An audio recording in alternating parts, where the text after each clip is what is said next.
Okay mga ma'am and sir, tulad ng sinabi ko kanina, yung mga mananaya at taga-subaybay natin na mas gustong kumuha ng kanilang tatayaan galing sa ating advance sumada. So may advance sumada po ulit tayo para bukas, which is April 9 po. So ito po yung ating numero na advance sumada.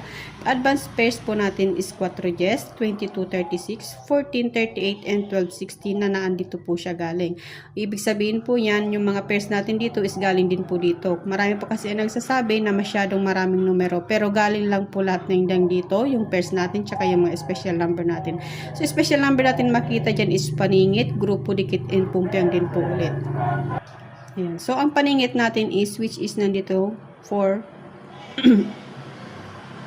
excuse me. Ayan, yung paningit po natin is 1416 po pala yan. 1416. And then, etong dalawa dito, 3638, malalaman nyo kung bakit siya paningit. Kasi po, may pagitan lang sila ng isang numero. And then, meron pa tayong 1012 sa taas natin. And, meron pa palang isa, 1214. So, yan po yung mga, ayan, saan natin ilalagay natin? 12, 14. So, bali, apat po yung numero na nakuha natin dyan na paningit natin. 14, 16, 36, 38, 10, 12, and then 12, 14. Ayan, pili lamang po kayo kung anong gusto natin yung paningit.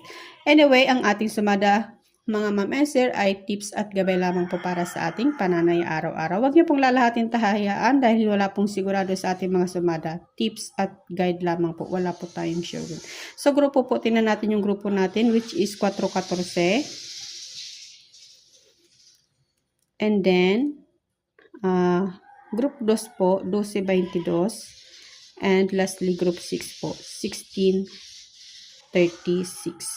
So, yan po yung grupo natin. Dikit natin, which is 9 Gs. Saan galing yung ating 9? Siyempre, yung ating advance petsada po para bukas. So, kung gusto nyo subukan, yung 19 natin dikit.